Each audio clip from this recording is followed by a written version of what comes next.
भी मर गए, 10 भी मर गए सहस्र 88. इथं 88,000 ऋषी गेले, 9 देवाचे अवतार संपले, 10वाही जाणार आहे. इथं झाडाचा पाला तुम्ही आमची काय किंमत आहे महाराज? काहीच नाही महाराज. एक दिन जाना आहे रे बाई, प्रत्येकाला एक दिवशी जाणार आहे. देह हा काळाचा जाणार शेवटी, याची धरून मिठी गोडी काय. आम्ही आज मिठी कशाला मारली आहे? मी दिसायला गोर आहे, माझ्यासारखं कोणीच नाही, माझ्यासारखी ताकद कोणाचीच नाही. पण आज तू आयटीत आहे, आज तू गोत्यात आहे, पण परवा तू पोत्यात आहे. 100% खरं आहे. नाही का? किती गोत्यात राहावा, शेवट पोत्यातच जावं लागतं. ही सगळ्यात मोठी खरी सत्य परिस्थिती आहे. म्हणून या जगात जर श्रेष्ठ कोण असेल, देव श्रेष्ठ आहे. पण देव मिळवण्यासाठी साधन कोणतं श्रेष्ठ असेल तर माई बाप सगळ्यात श्रेष्ठ साधन आहे. आणि म्हणून आम्ही कुठं काशी नाही करावा, पण आई बापाच्या पायावर काशी करावा. माय बाप केवळ काशी, माय बाप केवळ काशी, माय बाप केवळ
काशी करू नका, आई बापाच्या पायावर काशी करा.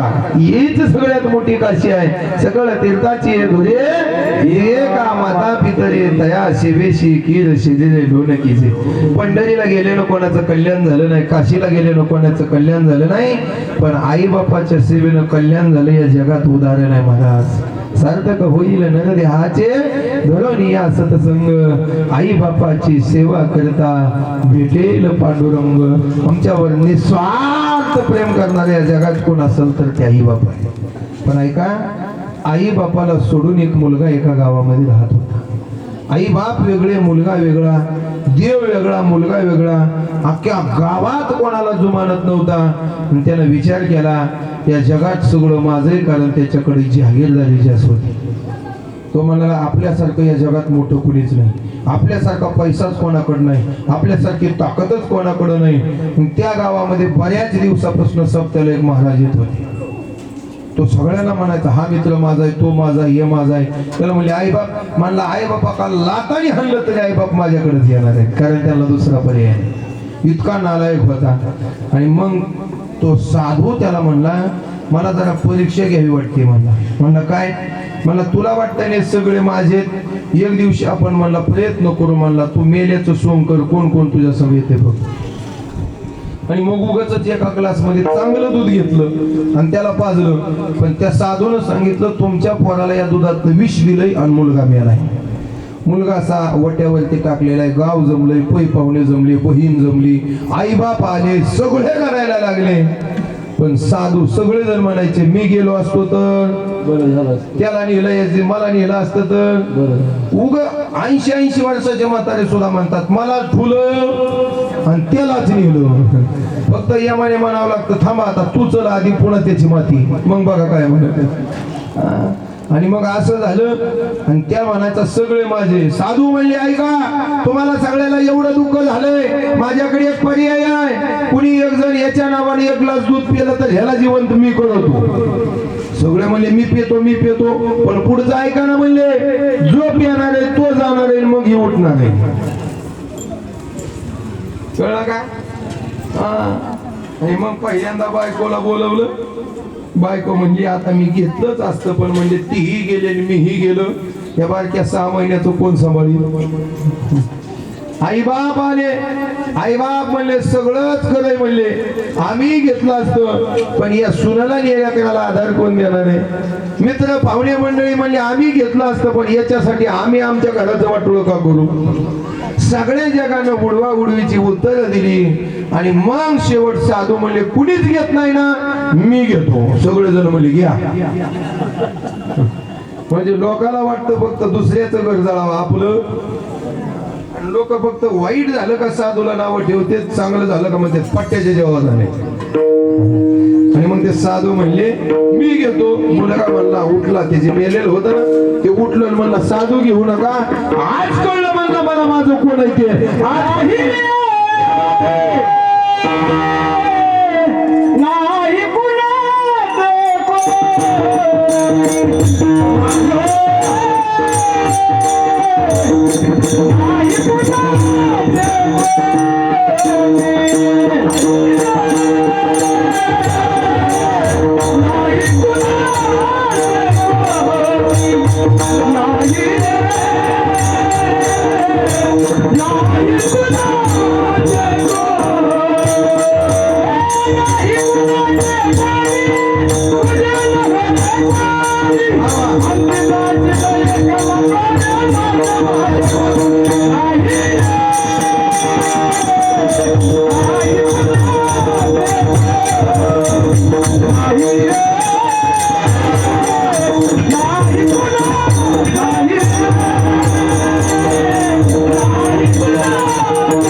कुणाचं या जगामध्ये कोणी कोणाचं नाही महाराज.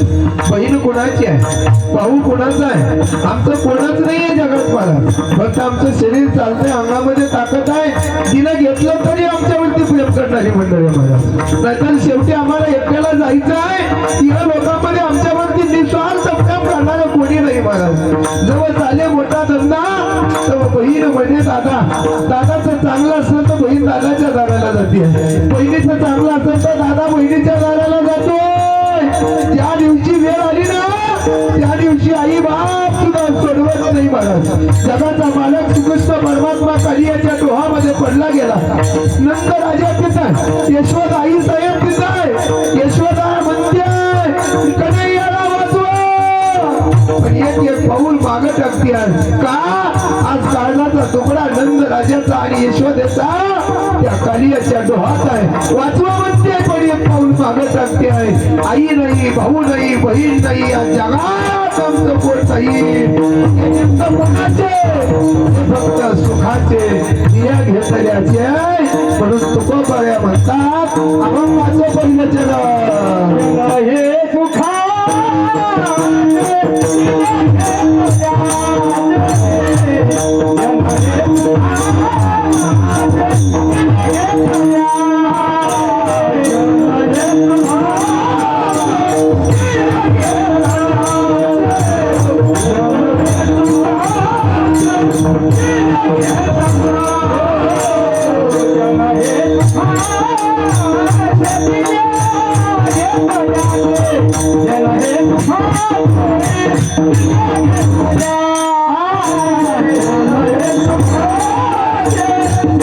Yeah.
सत्य परिस्थितीची जाणीव माझ्या तुकोबरानं तुम्हाला मला करून दिली बाबा हो.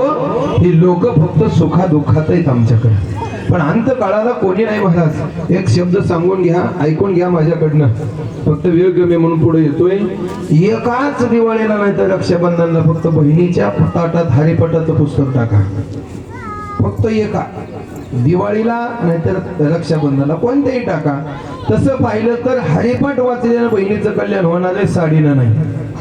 पण तुम्ही फक्त एकाच दिवाळीला तिच्या ताटामध्ये हरिपाठाचं पुस्तक टाका.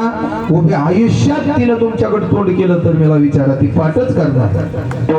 हरिपाठ टाकलाय आणि एकदाच बहिणीच्या दारात भाऊ जाऊ द्या आणि बहिणीने म्हणावं दादा आज काय जेवायला करायला जमत नाही. बहीण भावाचं नातं फक्त जवळ चाले मोठा धंदा बहीण त्याच्या पुढचं सांगून जातो ऐका. संक्रांतीला बाईच्या अंगावर सोनं असेल तरच बाई व्यवसायाला जाते, नाहीतर त्याला घरी म्हणते तुझा व्यवसाय किती शान आहे जगाला दाखवायला. सदा शृंगार भूषणे कांताल विभूमानी तुकोबऱ्या म्हणतात भरपूर सोनं असलं तर आयटीत जाते ना आयटीत येते. मग ती सोन्यासाठी गेली का नवऱ्यासाठी? या काळात पुरीच्या लग्नामध्ये बापाकडनं फक्त इस्टेटीच्या परिस्थितीमुळे कमी जाऊ द्या. बहीण पोरगी आयुष्यभर बापाला म्हणते दादाला 15 एकर ठेवली पण माझ्यासाठी काय केलं. पोरगा प्रत्येक जर दिवाळीला आणि संक्रांतीला पिशवी भरून पोरीकडे जात असेल तर पोरगा म्हणतो किती दिवस बहिणीला घर लुटचाल. आणि गावामध्ये जर येणाऱ्या जाणाऱ्याला चहा पाणी असेल तर चौकातल्या घरात कुणी जात आणि त्याच्या दारात जर कुत्रा बांधला तर दाराकडे सुद्धा कोणी फिरकत नाही. विठाल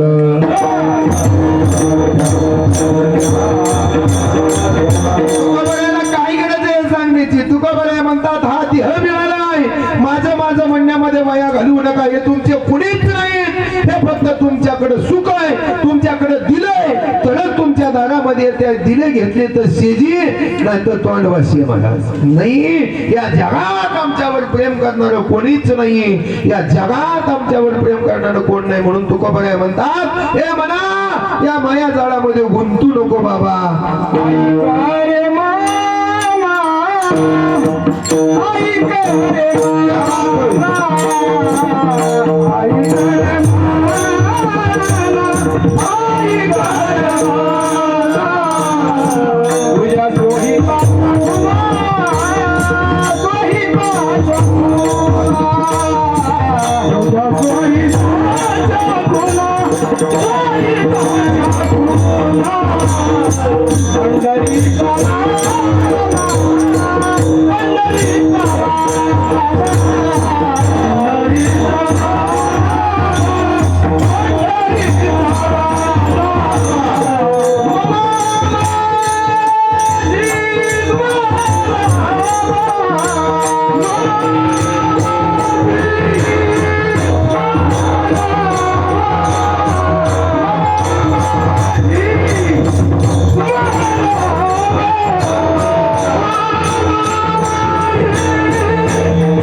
Mama,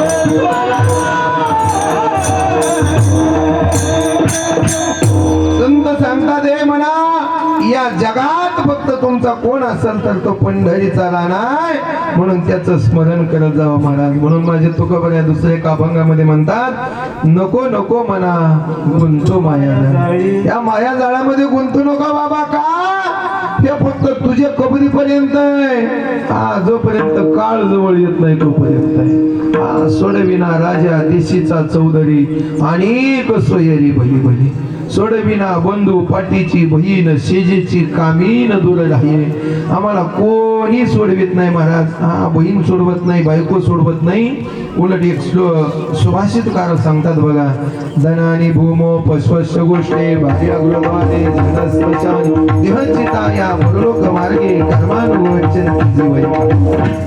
धन जमिनीत, जनावर गोट्यात, बायको दरवाजापर्यंत, लोक मशानापर्यंत, वर्ग पेटवेपर्यंत, तिथनं पुढं मात्र आपण आणि यम.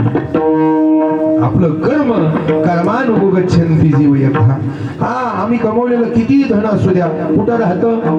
जमिनीत राहतं. पुरा जुन्या काळामधले सुभाषित आहे, कारण तेव्हा जमिनीत पुरून ठेवायचे, तेव्हा काळ्या बँके नव्हत्या. हा, आणि मग कधी कोणाचा जमिनीतला पैसा आला का माझा मालक वड्याला गेला म्हणून. धनानी मोमो, जनावर दावणीला ओरडतील पण दावळ तोडून येऊ शकत नाही महाराज.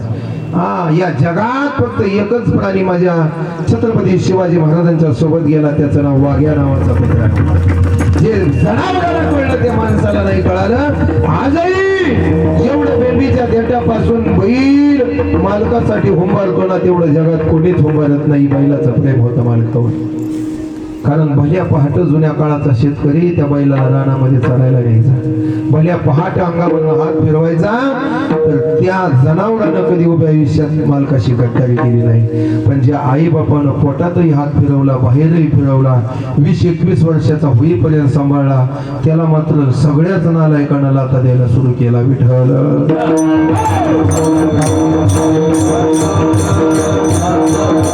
या मनाला सांगतात तुकोबा, माया जाळामध्ये गुंतू नको. कारण हे जन हे सुखाचे दिल्या घेतल्याचे ऐका. आम्हाला जर पोहायलाच असेल तर आम्हाला काय करावं लागतं? भोपळा घ्यावा लागतो. भोपळ्याला दाबून दाबून पाण्यात नेलं तरी भोपळा पाण्यात जातो का? नाही जात. का? भोपळ्यात हवा आहे. उलट हिंद केसरी पैलवान असू दे, त्याने भोपळा तळाला नेऊ द्या, भोपळा असा तळाला जातो, पण असं हुसळी हाणतो ना, ते हिंद केसरी सहित पाण्याच्या बाहेर सगळ्याला काढतो. कशामुळं? हवा आहे. आज आम्ही म्हणलं ना, येत जावं ना कधीतरी कीर्तनाला. तुमचं कीर्तन ते तुमच्या सारख्यानेच करायचं. आमचा तो धंदा, आम्हाला माहिती आहे तुझा धंदा कोणता. रेड्यावर बसून नरकाला जायचा.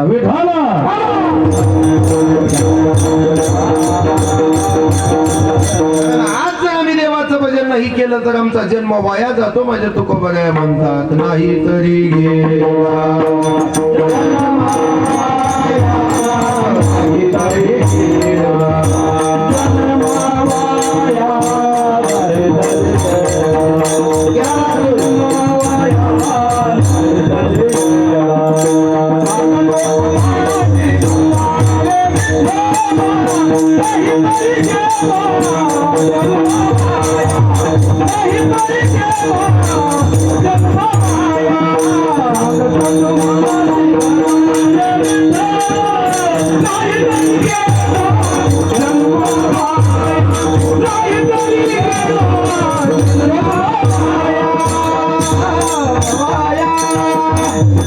तेच पुनरपी जननम पुनरपी मरणाचं चक्र आहे ना, याच्यात आम्हाला गुंतून पडावं लागतं. म्हणून सांगत होतो मासी भजाने विठ्ठला, नाही तरी गेला जन्म वाया.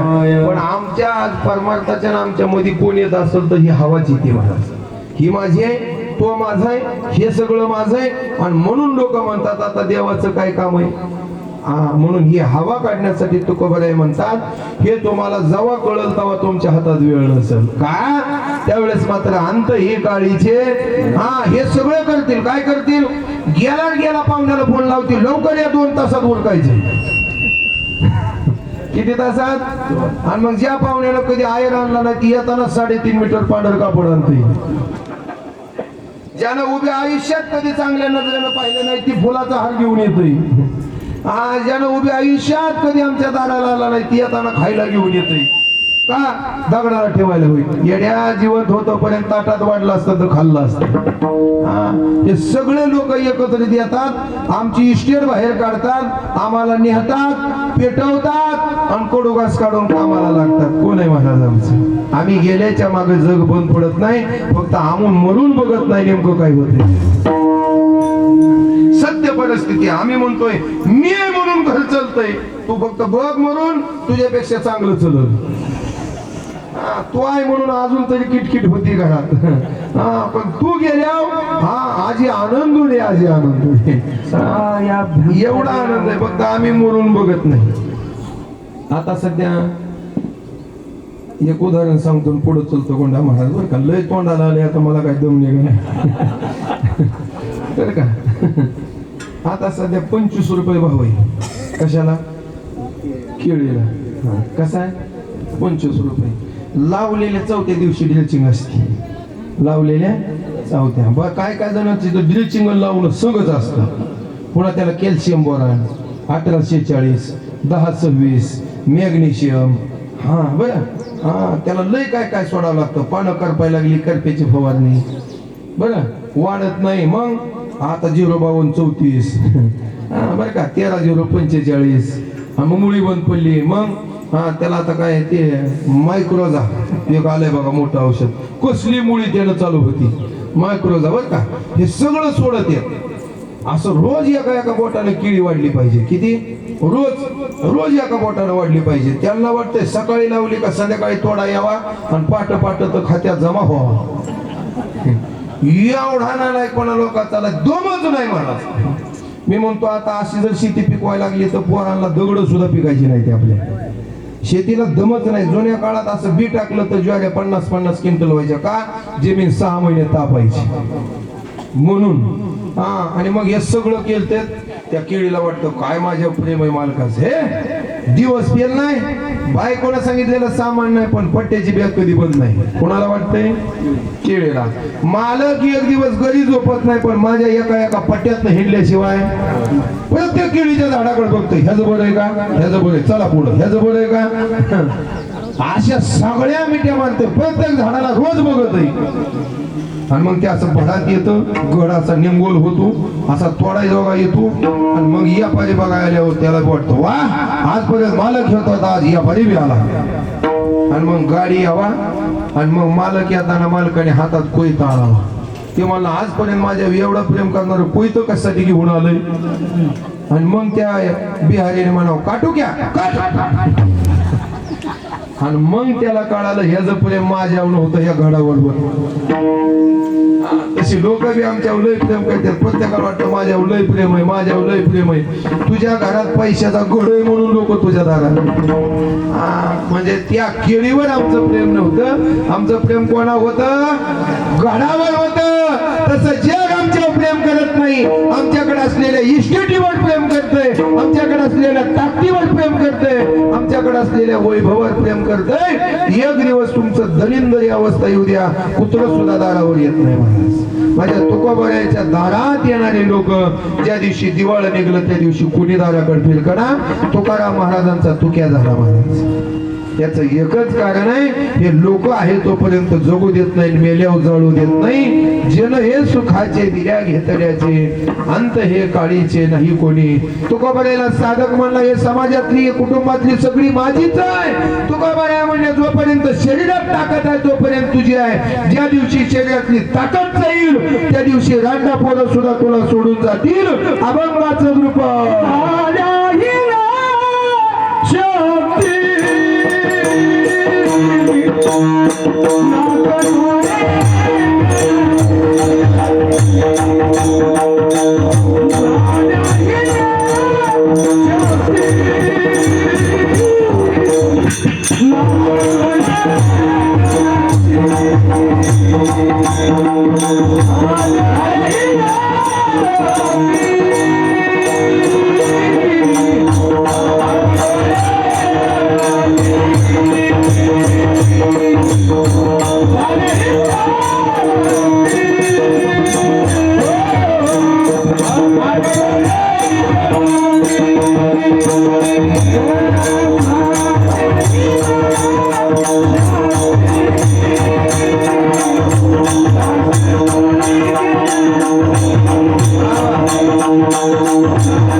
आम्ही जोपर्यंत तारुण्यात आहे ना, वेळ झाली आता तारुण्यात, तोपर्यंत आम्ही 3 टाइम आंघोळ करेल, पावडर लावेल, ब्युटी पार्लरला जाईल बरं का, नाही ते नटवेल.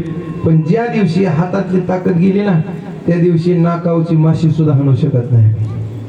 ज्या दिवशी आम्ही आता चांगलं चांगलं पंचपक्वानाचं जेवण तोंडात घालील, पण ज्या दिवशी हातातली ताकद जाईल ना, त्या दिवशी आम्ही तोंडामध्ये घास सुद्धा घालू शकत नाही. महाराज झाल्या हीन शक्ती, नाक डोळे गळती, 6-6 महिन्याचे चिपडलेले डोळे तसेच असतात. असले नशिबानं लेकरं चांगले तर आंघोळ घालतात, नाही तर 2-2 वर्ष बिगर आंघोळीचे मेलेले म्हातारे मी बघितले नाही. महाराज म्हणून ध्यानात ठेवा, हे सगळे कधीपर्यंत आहे. तुकोबाला लय स्पष्ट बोलतात बरं का, पण लोकांना राग येत नाही, हेच सगळ्यात मोठी शोकांतिका आहे. तुकोबाला म्हणतात, तुका म्हणे केला रांडेने गाढव. तुकोबाराय म्हणतात ती घोडा होता, पण रांडेच्या नादी लागला आणि गाढव झाला. रांड म्हणजे बायको नाही, रांड म्हणजे माया. मायेच्या नादी लागला, सौंदर्याच्या फुलामध्ये पडला आणि स्वतः गाढव झाला. आणि गाढव होऊन जसं कोंबाराची माती वाहवा ना गाढवानं, तशी बायका पोळाची माती वाहू लागला.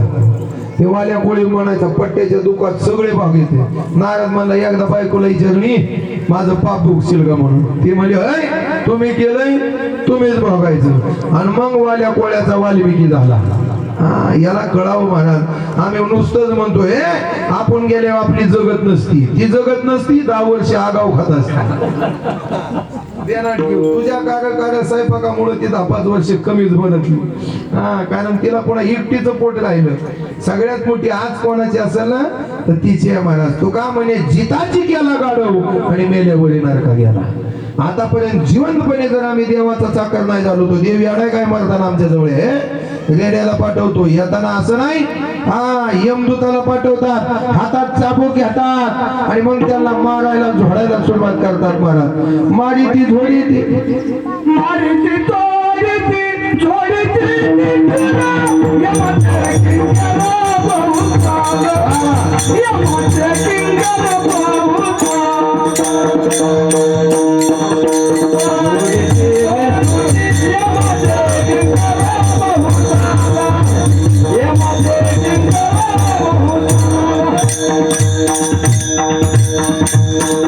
मीच म्हणायला लागलो ज्ञातार, पण नानाचा आवाज आला, पुसतो हा मारी ती थोडी ती थोडी ती निष्ठूर यमाचे किंकर बहुसाल आणि मग मात्र आम्हाला सोडवायला कोण येत नाही मग सांडोनिया पळती रांडा पोरे आणि हे जर कळालं तर जीवनाची किंमत आहे आणि हे जर नाहीच कळालं नाही कळलं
काय गोड म्हणले महाराज बरं हा संसारात कावळा होण्यापेक्षा असा देवाच्या दारात पिंगळा व्हावा आणि हे जरी नाही कळालं हा तर आमचं जीवन वाटोळं होणार महाराज आणि म्हणून माझे तुकोबराया म्हणतात जे न हे सुखाचे दिल्या घेतल्याचे अंतकाळीचे कोणी नाही हा कोणी नाही महाराज झाल्या हिन शक्ती नाक डोळे गळती सांडोनिया पळती रांडा पोरी ऐका आम्ही रात्रंदिवस कष्ट केलं आणि बंगला बांधला बंगल्याला सिमेंट आमचं गवड्याची हजरी आमची विटाला पैसे आमचं हा राजस्थानला फरशी आणाय कोण गेलं आम्ही गेलो हा कष्ट केलं कुणी आम्ही केलं रातोरात पाणी मारलं कुणी आम्ही मारलं हा, बघा ना त्यांना ठेवा हा, चालू आहे बघा ना दादा सगळं केलं कुणी आम्ही केलं वास्तुक शांती कुणी केली वाजवीत कुणी आणली आम्ही आणली हा आणि एवढं सगळं केल्यावर ज्या दिवशी भरका पाय घेऊन घरात गेला ना त्या दिवशी आमच्या चौताळली कोण चौताळली पण घर आमचं घरातला कोपरा आमचा बसलेलो आम्ही थुकणारे आम्ही मग आम्हाला गाडव म्हणणारी कोण तुकोबाराया म्हणतात बाईल म्हणे खरं मारता तरी बोरे ज्या दिवशी हातपाय थिनलं ज्या दिवशी शरीरातली ताकद गेली कोपऱ्यात बसतो म्हाताऱ्या घरात थुकायला लागलं स्वतःची बायको जिला वाजवत आणलं ती म्हणली ही गाडाव मेलेलं बोर कोण म्हणलं बायको म्हणली म्हणून तुकोबाराय म्हणतात बाईल म्हणे खरं मरता तरी बरे नाशियेले घर तुमकोनिया झाल्या हिन शक्ती नाक डोळे गळती सांडून या पळती रान्ना पुरे. आणि मग तुकोबारायला सगळंच कळलं आणि जगाचा मालक नेमकं सोडवणार तरी कोण आहे. तुकोबाराय म्हणले जगाच्या मालकाला देवा इह लोकात सोडवायची कोणाची मायाची व्हॅली नाही. मला जर कोण सोडवणार असेल तर तुझ्याशिवाय दुसरं कोण नाही. अभंगाचं म्हणे माझा माझे नभतीला कोणी तुका म्हणे माझे नभतीला कोणी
वारकरी संप्रदायाच्या नियमानं मधलं भजन विठोबा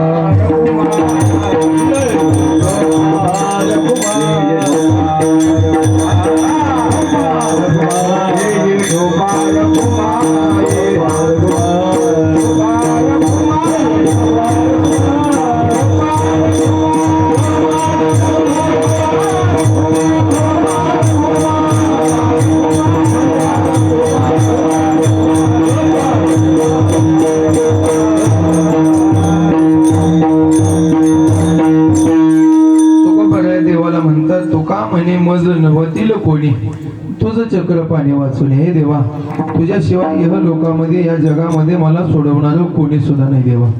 आणि ऐका आपली सेवा संपलेली 12 वाजलेले अवघ्या 2 मिनिटांमध्ये मी थांबतोय. अभंगाचा भावार्थ जसा सांगण्याचा प्रयत्न केला तसा सांगितला ऐका. पण आज आपण ज्यांच्यासाठी जमलोयत ना ते वैकुंठवासी विठ्ठल दिवे त्यांचं एका वर्षापूर्वी देहांत झालं महाराज. ते सोडून गेले तुम्हाला आम्हाला. पण ऐका यांच्या जाण्यानं फरक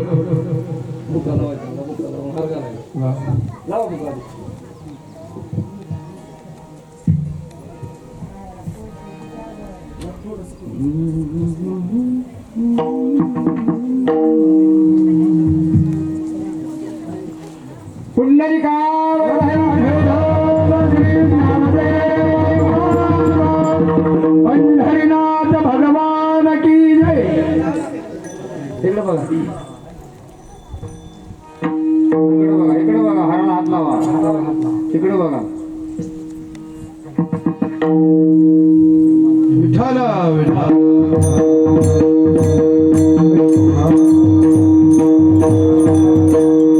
आमच्या घरातून आमचा बाप निघून गेला महाराज. आणि ज्या दिवशी एक व्यक्तिमत्व निघून जाताना त्या दिवशी कोणाचा चुलता कोणाचा काका कोणाचा मामा कोणाचा आजोबा निघून गेला महाराज.